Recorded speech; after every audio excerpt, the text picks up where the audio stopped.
there, and welcome to the ADIPEC Energy Dialogues, a series of conversations with leading analysts and experts from around the world, brought to you in the run-up of ADIPEC 2020. I'm Etna Trainer, your host for this program, and I'm absolutely delighted to be able to welcome to the ADIPEC Energy Dialogues the Secretary-General of the International Energy Forum. Recently appointed, hardly in the job, I'm absolutely thrilled. Joe McMonigle, thank you so much for joining us. Great to be with you, Etna. And we're going to be hearing a lot more from you, Joe, in the years ahead. You're just starting your new term. But if I might firstly ask you about the state of the global economy, the global oil demand, and when we look at the fallout there's been, not just in the oil industry, in industry in general, are you encouraged when you see the fact that there is a pickup in demand and hopefully by the end of the year? Yeah, I mean, obviously we started out the year with high hopes, I think, for stronger demand. And a good, healthy year in terms of global economic growth. And then, of course, we took a very devastating impact with the economic shutdown from COVID. And, you know, I think the forecasts that were put out about how severe it was going to be were a little off, I think. But nonetheless, it was still a very devastating blow to the global economy. We've somewhat, you know, stabilized, I think, out of that, and in no large part due to the efforts of OPEC Plus in terms of curbing demand, really unprecedented actions in terms of cutting demand, and also the G20 countries joining in with some of their own efforts. And so, at least from a supply perspective, we definitely have turned the corner. And so I think growth has picked up. I think generally it's gasoline demand, but you know there are other parts of the sector that really need to come back, and I think that's really the big question mark. I mean, I think we've done all we can from the supply side. I think we need to start looking at you know what happens on demand and preparing for all cases. And indeed, I mean, it's the challenges that are there. I mean, I think every year we see huge challenges in the industry, and the resilience, at least that's the one thing that we can see, I think, time and time again, they manage to get over those challenges. And now when we look at what OPEC has done and OPEC Plus, they've actually managed to, you know, to widen that conversation. And as you said, you know, the G20, everybody's really looking at this, but it has to be a wider conversation, and it really has to be a global conversation. And I suppose, would you agree we need to hear as many diverse voices as possible actually getting involved in this? Yeah, I mean, this is not just, you know, this is not just confined to speaking about energy, but I think one lesson that the pandemic has taught us is that we're all in this together, and we're all interconnected. And, you know, whether some of us like it and some of us don't like it, it is a global world, and we're all affected by something like this. And so I think, you know, it means that everybody has to sort of pitch in. And so I've been encouraged actually by the cooperation. You know, certainly the OPEC Plus had a little bit of a rocky road in the spring after that March OPEC meeting. But now is stronger than ever, I think, in terms of its dedication and looking at, you know, really making sure that we see this through, this really unprecedented hit to the global economy. It's certainly in their interest to do that because they want to have a healthy customer base, if you will. But they're being very responsible, I think, about it. And the G20, I think, is taking really important steps under the presidency of Saudi Arabia. I think that's really one sort of a great thing that's coincidence that sort of happened, is that not only is Saudi Arabia sort of the leader of the OPEC Plus group, but is also the president of the G20. And so they were able to convene, you know, really extraordinary actions, I think, not just by OPEC Plus, but by the G20 as well. And so we've definitely stabilized, but there's so much work to be done and a lot of challenges ahead, and some of the challenges we don't even know what they are yet. Indeed, and I think when we look at that wider conversation with G20, you know, that will continue, of course, to the end of the year. Absolutely vital that everybody is, you know, paying attention to this. Now, of course, making predictions in the oil and gas sector, it's not an exact science. You will know this from, you know, your time as an analyst, and you will know this, from your great career in this industry. But the transparency in the industry is absolutely vitally important. And I would imagine, or would you agree, that it has actually been getting better? But is the industry using, I suppose, the best tools, the best technical tools, digital tools? And are these tools actually helping to make the industry more transparent and helping producers and consumers perhaps make better use of that data as well? Well, I think we're getting much better at this, and I think a lot of the challenges lie in getting other countries to be more transparent and providing data so that others can react to it and make appropriate decisions. And this is one area where Jody can really play a big role. The Joint Oil Data Initiative, which is housed at the IEF. And we have big plans for Jody to really expand, and Jody it basically houses all of the data from all of the producing and consuming countries. I've been very encouraged at some of the working group discussions as part of the G20, pointing to the Jody initiative as a way to better enhance transparency in the oil and gas sector and other sectors potentially as well. There's a gas initiative also that's part of Jody as well. And so I think there's going to be a big role for Jody to play here. It's certainly a tool for all of these countries and the world to use. And we'll be making changes ourselves to make it more effective, I think, from a transparency standpoint. And indeed, that's a tool, and to our viewers, it's as simple as it sounds, Jodi. Yeah, and really bringing all those organizations, the joint organizations together. And of course, the other wonderful great thing about it is you've made that available and free online, whereby people can actually use it and make great use of it. So, I mean, a great initiative by the International Energy Forum. But talk to me, many of our viewers, of course, are familiar with the International Energy Forum. It's been around a while, but bring us back perhaps a little bit, just to remind a few people, why was it put in place in the beginning? Yeah, this was, I think, really an idea that started with the Kingdom of Saudi Arabia.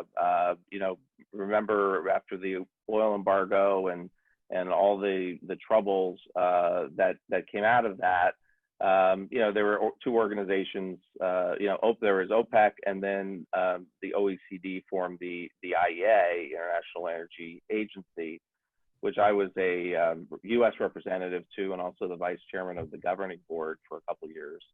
And those groups kind of worked separately and didn't really talk to each other. Maybe bilaterally, some of the countries spoke, but really, I think Saudi Arabia felt like it was important for there to be an organization where both producers and consumers could engage in some dialogue. And instead of talking among themselves or talking at each other, they could talk with each other. And so that was sort of the genesis of it. Today, of course, the IEF is the largest international energy organization of energy ministers. It's much more than OPEC and IEA, many more members than IEA or OPEC combined. Members all over the world, 70 members right now. There are as many as 90 at one point, which we hope to get back to that number during my secretariat, and already having encouraging discussions with some of those countries. So yeah, it's really, I view it as sort of a very unique platform for a true global dialogue on any issue, not just combined oil and gas, but renewables, clean energy, climate change, energy transition, so much dialogue that can happen, and the IEF should be leading the way. Absolutely, and that's what I was just going to lead on to. We segue perfectly in there. And when we look at, the great energy transition, whereby we're very much in the midst of it, what is that vital role that you see the IEF going to play going forward? Well, we're going to be focusing much more on clean energy and energy technologies, new technologies. So not necessarily just renewable energy, but cleaner ways to use energy efficiency, et cetera. My predecessor started a great cooperation with IRENA, the International Renewable Energy Agency, and we look to continue and expand that.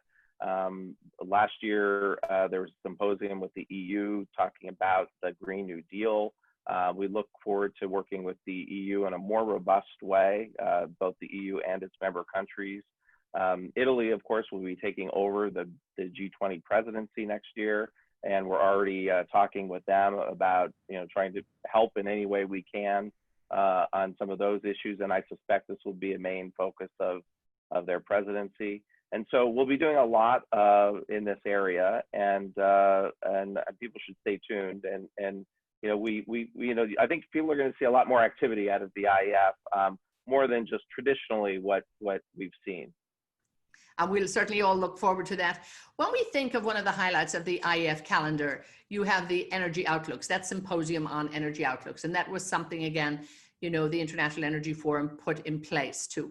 How important has that been when we look at that specific initiative, particularly, as an analyst, as an investor, as an industry, as a producer, consumer, everybody, because you really bring together quite a lot of interesting people around that to contrast and compare the outlooks. And that must be, very vital for everybody to help inform them.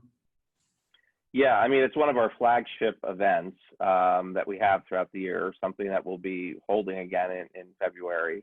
And it does bring together the leading voices and experts in the energy analysis community. And essentially, I like to refer to it as the battle of the energy outlooks, because you have the IEA come and you have the OPEC come, and EIA sends a representative, although they're not, it's sort of, everyone gets to, even companies present their forecasts. BP will come and present a forecast. We'll have some other analysts come and present forecasts. So basically, we see a lot of different perspectives. We see emphasis on certain modeling, assumptions made on economic activity. And it's a way to sort of plan the year ahead. Now, this year, of course, everybody had to throw all that out the window because of COVID. We were in a different world after March, but essentially, it really, I think, helps focus even those who come, to present forecasts, to see other perspectives. And the dialogue just doesn't stop after the official discussions. It continues on during the lunches and various functions. And so it's a really important event. We've added, there's one day, and of course we've added on an event with CAPSARC as well on the tail end, and then we have a EU day, which I referenced earlier, that it's sort of a 3-day event. Since all these people are coming to Riyadh for the symposium, we thought let's take advantage of showcasing these other activities. And so most people generally stay for the 3 days, and all of those activities benefit from it. But one of the things I'd like to do, Etna, is really to sort of broaden the reach of this event.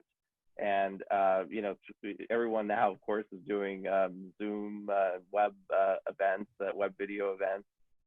And we'd like to explore, having at least some of the sessions made available to the general public, or, by invitation. We'll have to see how that works. But, we do get participation by ministers that come to it. We may have more ministers join in if it's available by video. And so I just think it's going to add, I think, we talked about transparency before. It will help in terms of transparency, but it is a very important event and a big contributor, I think, in terms of energy analysis every year. And so if we can broaden that reach, it'll be so much more effective, I think. Indeed, it will. And when you have all of those great experts who come together for that event too, the fact that actually more people will have access.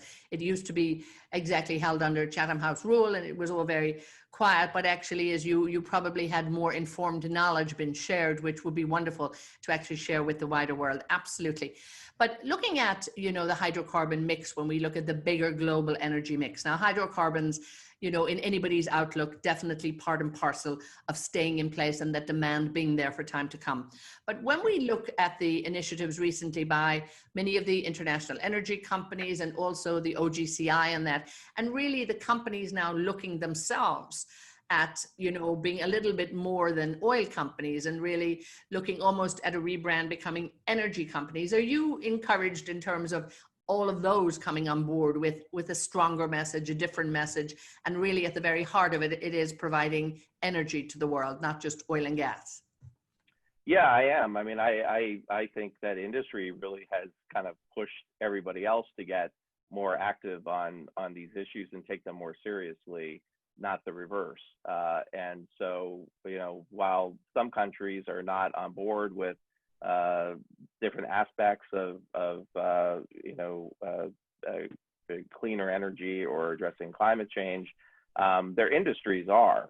And I mean, we saw BP announce this past week, pretty extraordinary new transition for the company itself, which I find fascinating and quite interesting, and look forward to learning more about it. And but I think 10 years ago when I was working in the department, well, more than 10 years ago now, but when I was working in the Department of Energy in the early 2000s, some companies were already talking about trying to get away from being oil and gas companies and being energy companies. They want to sell whatever energy people are buying.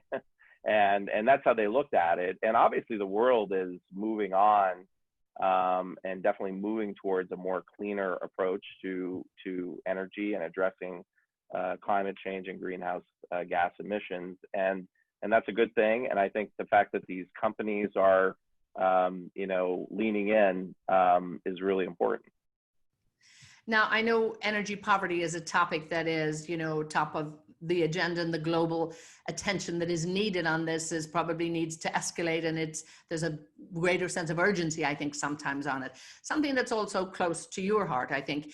Do you think that the International Energy Forum can actually play a stronger role in really looking at this issue and maybe just bringing it to the fore and really helping educate people and hopefully getting some action? Yeah, I mean, it's going to be a big agenda item for the IEF during my secretariat. It's such an important issue. It gets overlooked because there's so many energy issues on a daily basis.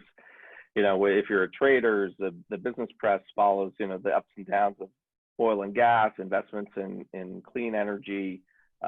Climate issues are at the forefront, but it really is such an important issue, and one that really there needs to be more focus on and more action taken on it.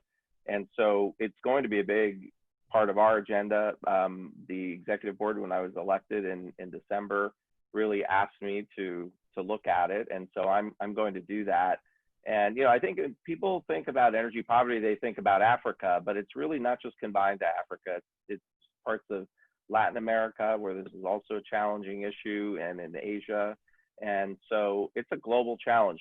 Next week, I'm going to be meeting with the World Bank officials to discuss how we could work together on it. And you may be hearing more about some initiatives coming out of that as well. But there'll be a lot more activity from the IEF on this, and also in terms of personal involvement by myself. But they'll look for a lot of activities in this regard.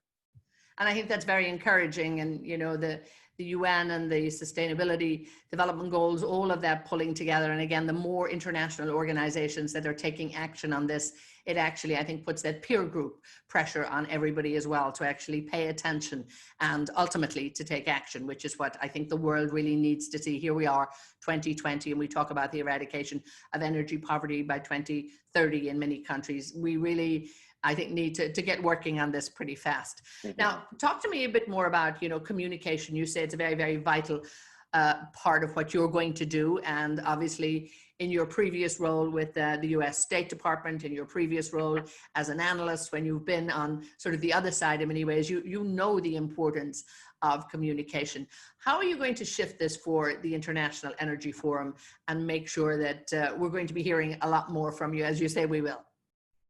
Yeah, so my agenda, at least internally, and these are sort of behind the scenes changes that we're making in terms of modernizing the IEF as an organization, in terms of structure and staffing and organizational structure. But we'll be modernizing, that. We'll be modernizing the agenda, as we talked about with energy poverty and some other issues, and including energy transitions, but also modernizing in terms of communications. And so we'll have a new website that will be our sort of shingle that will hold out to the world to communicate online what we're doing. We'll be doing certainly a lot more on social media. We'll have a communications division, which we haven't had up until this point. And so that will help us get our word across. But you're going to see a lot more activities, not just communicating with member countries, which is really important also. I think one of the problems that we've had at the IEF, maybe not a problem, but a challenge, is that if you're on the executive board, you're involved in a lot of different activities. You're invited to a lot of different things. But if you're a member country, you're not, you're not invited to the ministerial meeting. You go to the ministerial meeting, which is once every 2 years, and maybe one other event, but you're really not that involved in the IEF. And so we want to try to engage more member countries and provide more opportunities for them to be involved. And so I see that as all being part of this outreach and communications effort, and so it'll be a big push by us in this regard. I'm reviewing some options now in terms of team and activities, and my background, of course, is as you mentioned, in the U.S. government, at the U.S. Department of Energy, and I was a communications professional before I became a lawyer. So I probably could communicate more effectively before I became a lawyer, but I sort of know what needs to be done, and it's something, a role that and an effort that I value and put a lot of emphasis on. So we'll be doing a lot more of that at the IEF, as you point out. So we got to watch out for Joe on TikTok maybe next, but oh yes, I don't know, we'll see. But again, even as you say too, when we look at the tools available, at your disposal, at every organization's disposal now, which weren't there before, and it's really, you can bring more people into the conversation throughout the year, and it's not about having to wait for the meetings, which are vitally important, but I suppose that continual engagement, and particularly, I think, as we broaden the energy dialogue, I mean, that must be, it's so powerful to have these tools, and it sounds like you're getting ready to use them. Yeah, of course, and it goes both ways. You get great feedback, I think. Also, when you're communicating more, you hear back more. And already, just some simple things that I've done, in terms of creating a Secretary-General Twitter account, and we've communicated, internally with members and others, setting up, meetings with international organizations. There's a lot of things that we're already doing that's kind of behind the scenes, but already we're getting some really valuable feedback and advice. No, that's great to hear. Now, of course, the U.S., one of the biggest oil producers in the world, and they need to be vitally involved in this conversation. And, you, the first American in this position, an International Energy Organization, the first time that there has been a Secretary General from the U.S. Will this, hopefully, with your great contacts in the U.S. Energy Department, hopefully, maybe we might see a little bit more dialogue going on? I'd love to think that might be possible. What do you think you can do? Well, I hope so. I am the first American of any of these international energy organizations. Some of that is by design because of agreements that our State Department and country has made historically with these other international groups. But there is the head of the Nuclear Energy Agency, Bill Magwood, is an American, a former colleague of mine at the Department of Energy and a good friend. But of the broader energy agencies, there was no American until I assumed this position in July at the IEF. And so I take it, seriously in that regard. I've had a lot of support already from the Department of Energy and the administration and the State Department. They supported my candidacy, obviously, and I've talked to them about getting more involved. I think they will, just because I'm an American. But my role, just being an energy analyst, I think, has really helped me to meet not just American, but other leaders from ministries around the world. So I already knew a lot of these folks, and certainly know a lot of folks who might be in a future administration here as well. From the other side, I'm very friendly with folks in both parties in the U.S. So I think it'll be good to have an American perspective, I think, of the IF, but I do consider myself a citizen of the world also, and travel a lot for my professional work. And so hopefully it'll be a good add to the mix here. Indeed, we're looking forward to it. And one other thing, we were, of course, looking forward to this year, but due to the global pandemic, you've had to postpone it, and that was to be the ministerial meeting for 2020. That's unfortunate that has to be postponed, but like all big events, it's not going to happen. But you have decided it's going to happen next year. What can you tell us maybe at this early stage about what are you planning? Yeah, well, originally it was planned for the spring of 2020. That's normally when it's held, but then it was moved to the fall because of the Saudi presidency of the G20, and they thought it would be better to have ministers who would come for the G20 to have it back to back with the G20 energy ministerial, just to make it more convenient in terms of travel. Of course, if we had held it, if we would stuck to those dates, it would have had to be moved anyway because of COVID. But we did have to postpone it. We were planning to do it in the last week of September, and the same week as the IAEA General Conference. And so we've decided to have it in 2021, and we don't have a date yet set, but we hope to pick one probably in the fall, once we get through a couple of formalities here. And also we have to, I think, see where things go with the pandemic a little bit longer here to see, because unfortunately holding a virtual IEF ministerial meeting is really not an option because there's so many ministers. It would be sort of a pro forma, everyone would make a statement type of thing, but really the ministers kind of look forward to getting together at this event. It's held every 2 years. It's held for that reason every 2 years, just because there's so many, and it's hard to coordinate all of them. I think the last one held in India, there was about 2,000 to 3,000 people. So it's a big, widely attended event. The ministers look forward to it because they get to see ministers that they wouldn't ordinarily see through other international meetings or even bilateral travel. And so they like to get together for a couple of days they're having bilateral meetings on the sidelines, and of course engaging in the various programs that we have. So our members have asked that it be in person, and so we'll look for the first available date when that can happen. And as soon as we have something to announce on that, we'll let people know. But we're kind of, I think, a little captive to where things go with COVID, but hopefully planning for something in the spring of next year.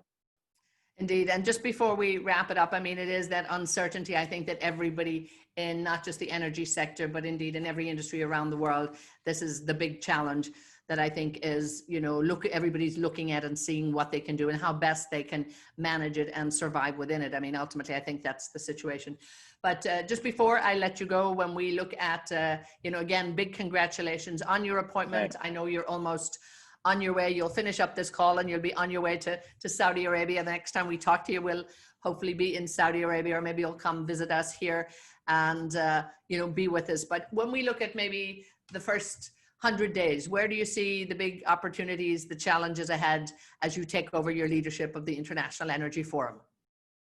Well, unfortunately, we're right in the middle of trying to help countries figure out the recovery from COVID and how to deal with the challenges from COVID. So I had this great agenda planned, of course, and I presented it to the board back in December, and now we've sort of moved quickly on our feet, and we'll be addressing different phases of how COVID is impacting energy markets and not just oil and gas, but trying to keep the momentum going on clean energy as well, and including that as part of stimulus programs. A lot of countries are doing that. The EU has a big push in this regard, and I think it's really important that we continue the momentum that we have going there.